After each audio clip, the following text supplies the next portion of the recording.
All right, in today's video, we will take a look inflation data, PPI, PCE, GDP estimates for the first quarter of 2024, and so much more. My name is Anna Eckstein, Naples Ultimate Luxury Group, MVP Realty. Let's start. All right, so let's take a look. I found this survey was really quite interesting. That many Americans are so wrong about economic trend that actually quiz, you can take the quiz to test your knowledge. And this is the source actually. So if you would go there, you could take this quiz to see what you think. And the questions was really quite interesting. So is the US in a recession? So the correct answer is B. It's a commonly defined economics. A recession is a sum of the economic activity when the GDP is negative. And GDP has been growing, fell party by strong consumer spending, and rates has been exceeded economic expectation. The U.S. economy is not in a recession. But interesting enough that about 56% of those who actually polled by Harris and Guardian said the U.S. is currently experiencing a recession, which is quite interesting. So the second question was, and I'm not going to read the all answers, but interesting enough, it says here, have the S&P, this is the stock market index, perform in 2024? A, stock are up for the year. B, stock market is down for the year. C, the market is unchanged. So the correct answer is A, right? But Americans believe that half of the people polled by Harris and Guardian said the stock market is down for the year, which is quite interesting enough, because if you really think about how many names are up, because most of the names are down, right? So how does current unemployment rate compare to the previous periods? So unemployment rate is now near a 50-year low. B, unemployment rate is near 50-year high. C, unemployment rate hasn't recovered from the pandemic. So the correct answer obviously is A, right? But about half say unemployment is near a 50-year high. So the last question of this actually survey is the inflation increase or decrease. So A, inflation is rising, B, inflation is falling, or C, inflation isn't changing. So the answer is B, it is falling. But 7 out of 10 people who actually believe that inflation is rising. So, and the articles like this is like, why Americans are feeling bad about inflation despite a good economy, right? Because we cover on this channel all the economic data, which we'll be covering just in a little bit here for the month of April. So more than half of the Americans think that U.S. is in recession, but it's not. Many of Americans still feel bad about the economic despite strong data. So interesting enough, like you're reading these headlines, and we just covered in the previous video the economic data, the Southwest Florida real estate market update. It will be actually attached to the end of this video, so you please welcome to watch. So the home prices actually reached the new high in March, and this is Case-Shiller Index. Which this is actually interesting enough, covers basically this index. What it is covered 20 major markets that reports yearly. So this is year over year data. And the last data that was actually released, we'll take a look at the next slides, but I believe this is May 28. You can see the majority of the cities, they're up. Atlanta up as much as 6.1%. This is year over year. The Los Angeles up 8.8%. The San Diego is up over 11.1%. So everything is look like it's going well. So S&P CarLogic, this is the actual report for the index. And you can see on that on average in 20 cities inside, U.S. surge on average 7.4% year over year. This is March in 20 24. And it's quite impressive if you're reading headlines like this. So interesting enough, Fed Kashkari, he came at the end of the May, and he says, well, because many people, by looking all of this stagflation, and they was wondering if there will be any more rate hikes or what's going on. So he say, well, we're not ruling out yet, but I don't think in his expectation would be ready for any rate hike yet. So they had the Fed meeting that was at the end of the April through the May. And so the Fed fund rate did not change. It stayed right around 5.5%.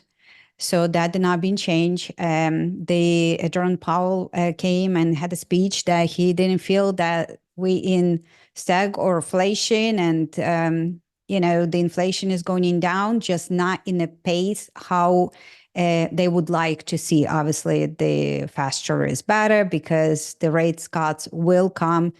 They will come at some point, hopefully sooner than later.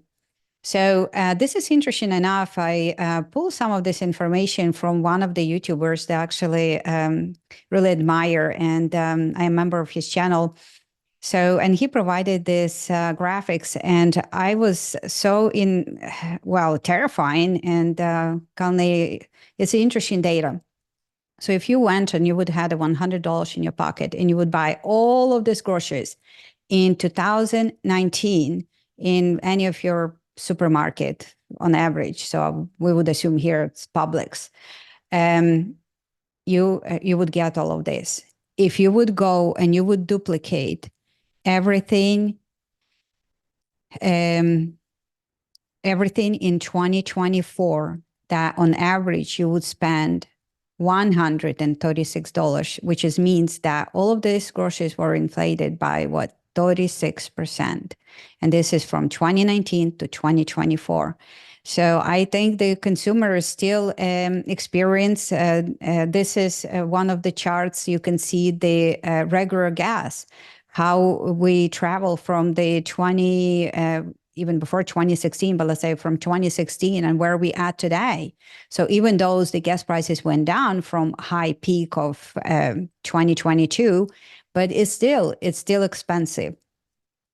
If you compare it to electricity, nobody even talking about the electricity, but the electricity cost is surging. We all know, we're all paying the bills. So we know what's going on at the end of the day. I don't even talking about the car insurance. Gosh, I don't remember the numbers, but I purchased the car in 2017. I had the same car insurance from 2017 to today. My car insurance in 2017 were like, gosh, I don't remember the number, was way below $200 per month. And now it's few dollars from $400 a month. I didn't change anything. The coverage is the same. The car is the same. So when I'm looking like this, it's not just electricity, it's everything. This is interesting chart, fast food pricing, how they skyrocketing by 40%, over 40% from 2017, just in the fast food places. So think about this is how it started. So Chipotle chicken burrito in 2019 was $6.50. Now is $10.70. It's up by over 64%. The same thing as Subway. If you like the Subway in 2019, you would pay $5.50. Today, it's $8.49, over 54%. Food away from home up from January 2021 to April 2024 by over 21%. That's crazy when you look in some of these numbers. This is another person that was posted the inflation since 2021. Eggs up over 49%, gasoline up over 47%, airfare up over 32%, electricity up over 29%. Natural gas over 26%, chicken is up over 23%, public transportation up over 22%, used cars, well, used cars start going down. I will share with you a slide on that, but based on his, it's still over 20% inflated. So interesting enough, I wanted to share with you, this is estimated numbers, so they are subject to revisions. But I wanted to show to you something that I feel, like I always cover the data that we have in place. Obviously, I am not economist in any shape and form, but I like to follow data, and I just follow economic calendar. When they post a number, I would like to see those numbers and compare them for the previous quarters, for the previous months. And interesting enough that our GDP estimation for this quarter is actually it's the first quarter of 20. So obviously you can see that our economy is constructing and is actually even below the estimates, because the estimates was 1.6%. And the last quarter, that was the fourth quarter of 2023, was at 3.4%. So we definitely see we are the consumer-driven economy, obviously, and you can see that consumers being squeezed more and more and more, and it's just harder for the people to continue spending in the way how everything is going in, and everything is going up. So so the deflator of the United States increased by 3.1%. That's the cost of the goods and services. You can see that it's a little bit it's a little bit actually less than it's a smaller rise, because the expectation was at 3%. It's rose by 3.1%. So the sales, you can see that the sales is increased by 1.7%, but you can also see that the sales is increased by 1.7%, but the estimates were 2%. So it's continuing on the downtrend. The consumer spending, you can see that also increased by 2%, but the estimate was 2.5%. Now, these numbers, they could be revised. This is what the second estimates is for the first quarter. So we'll see as those numbers come in place, if there will be change. Obviously, we will update you on this channel. So do please, if you like to follow the channel and you like this economic update, please don't forget to subscribe the channel. And we post these videos every single month. Once the data come in, I accumulate the data throughout the months, and then I post all the data for the month prior. And so please don't forget to subscribe. So PCE. So we will take a look what the PCE happened in April, but this is we're reviewing the PCE. It's a personal consumption index. That's a preferred gauge for inflation for the Fed.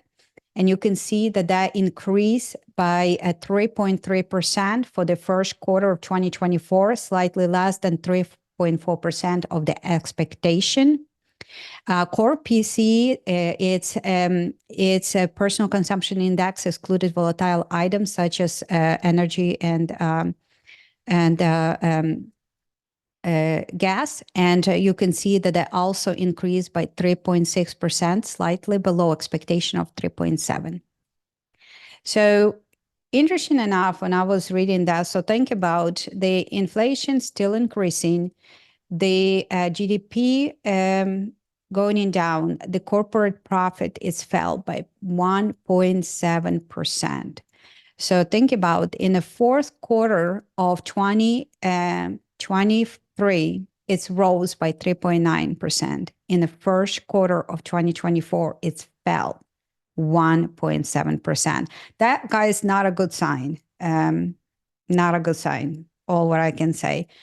So let's take a look at inflation. So now we'll be reviewing the data, what actually happened for the April of 2024. And you can see that inflation is eased to 3.4% in April, compared to a March that we had at 3.5%. So now inflation target for the Fed is actually 2%. So inflation being sticky, in my opinion, and doesn't matter what I think, but in my opinion, the country is in stagflation.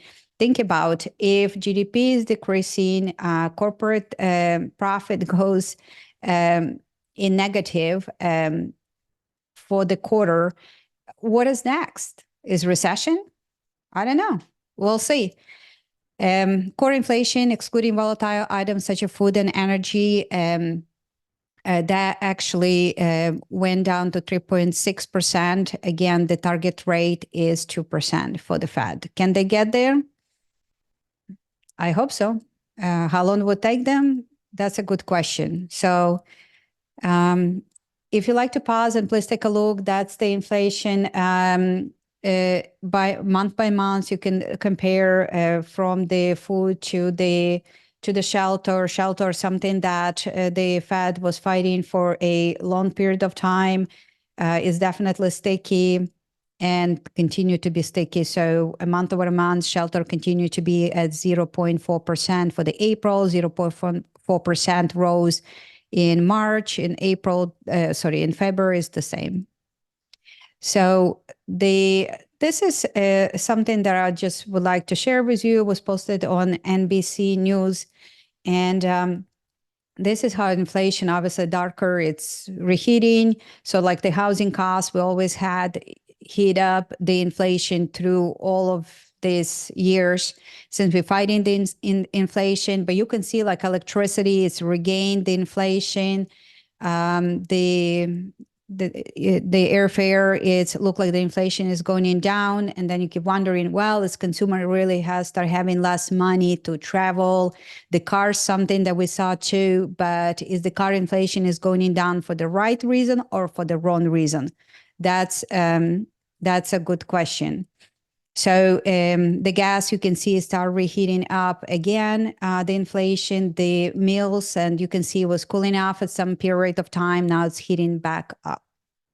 So producer price index, the reason why it's important index to share with you, because if for the producer will cost more to produce or to do the services, they eventually they will forward this cost to who? To the consumer, to us. So, and you can see that producer price in United States increased to 2.2% year over year in April of 2022. And core is the same concept, increased to rose by 2.4%. This is year over year. And the PPI, so producer price index, but this was excluded food, energy, and the trades. And you can see that it's continued to rose 3.1 year over year in April. And the PPI is over month, it rose by 0.4% for the April of 2022. So the personal consumption index, that's a preferred gauge for the inflation for the federal government, one of the, I guess, preferred gauge. And you can see that it's steady at 2.7%. The target is 2%.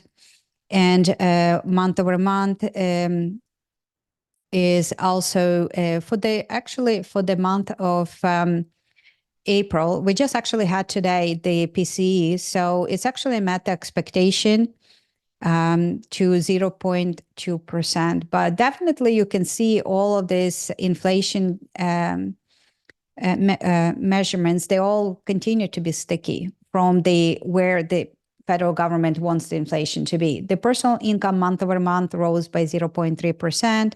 The personal spending rose by 0.2%. Well, at least this month, it's actually the income rose 0.3. It's more than 0.2. I think last month, the personal spending was like rose 0.8, but the personal income rose like 0.5.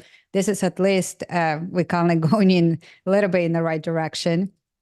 So non-farm payroll, this is actually interesting data because this is the first time in really quite a bit of time that you can see that we actually missed expectation. I think expectation was 200, over 200 or so, um, over 200 jobs. And we actually come in at 175,000 jobs in the month of April. And employment rose to actually 3.9%, and from the previous months at 3.8%. This is, if you like to pause and take a look, the payroll breakdown based on government payroll and non-farm payrolls. Average hour earnings in the United States increased 3.9% for the month of April, and month over month is actually increased by 0.2%. So initial jobless claims, I added this chart, nothing really to show. It's basically just keep steady for many weeks and months. As you can see, nothing really much changed there yet. The interesting enough, I wanted to share because it is inflationary data. The Global Service PMI actually, so anything, just think about anything above 50, it's in expansion mode. Anything below 50, it's in contraction mode. So the expectation was 51.3. That's the reason why I shared with you this chart. And we were like 54.8. That was quite surge increase. So I just decided to include the chart because it was noticeable to me. So I thought like, well, maybe I share. So retail sales, you can see increase by 3%, but it's definitely, you can see how the consumer weakness, the reason why I decided to share with you this chart as well, you can see how the revisions start going in from 3.8, it's increased 3%. And on average, if you see retail sales in the United States is 4.78. So you can see definitely the downtrend for the retails month over month increase in basically it's unchanged. So the excluding auto, and this is interesting. So think about, so we had increase in a retail, right? Then when you exclude the autos, right, it rose 0.2. But then when you exclude the gas and the autos, it's actually negative. It's declined by 0.1%. What is telling you? They're telling you the consumer getting weaker and weaker and weaker. And when you exclude necessity, like the gas and anything related to the auto, then you see that we actually in negative. So used cars, I mean, there's no probably surprise for you guys on that because it's definitely going down and is decreased by 14% in April year over year, which is good. We need to bring some of these prices down. Used car month over month is actually went to decline as well. It's fall by 0.4%. So if we take a look nationwide on the home sales. Now, if you do like Southwest Florida detailed market report, that's the video will be attached at the end of this video. But this is, we just cover some economic data for the nationwide. And new home sales year over year is actually declined in the month of April by 4.7%. And this is year over year. And month over month, it's also declined of 4 point. So the month. So this is declined. 4.7 month over month, seasonally adjusted, and also has revision to 5.4% increase in March. So definitely on a decline. The housing starts. So now the housing starts, it's think about like the next chart we'll take a look is the building permits. So the first is going to building permits. The housing starts, it's like a job in progress. That will be difference between this chart and the next one. So the starts, those ones that are starting those projects built, it's actually rose by 5.7%. If we take a look, the building permits, they actually fell by 3%. So the future building permits for the month of April is actually declined by 3% year over year. Existing home sale decline also 1.9% in the month of April, and pending home sales also decreased by 7.4%. This is year over year in April. The 30-year mortgage with loan balances 766,550 or less rose to 7.5%. There's no really surprise on any of the stuff. This is our rates been going on for quite some time. And this is the week ending on May 24th, 2024. And the application sunk by 5.7%. So that's an update for the May. For the mortgage rates. So 15-year, you can see the 6.24%.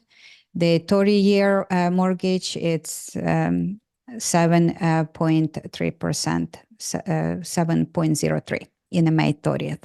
So that's our last chart for the economic report. I hope you enjoyed this video. I hope you found this video valuable for you and for your family. If you do, please don't forget to subscribe to the channel. My name is Anna Eckstein, Naples Ultimate Luxury Group, MVP Realty. And if you need to reach me, if you're looking to move or sell in Southwest Florida, my phone number is 239-249-4476. Thank you so much for watching and have a great day.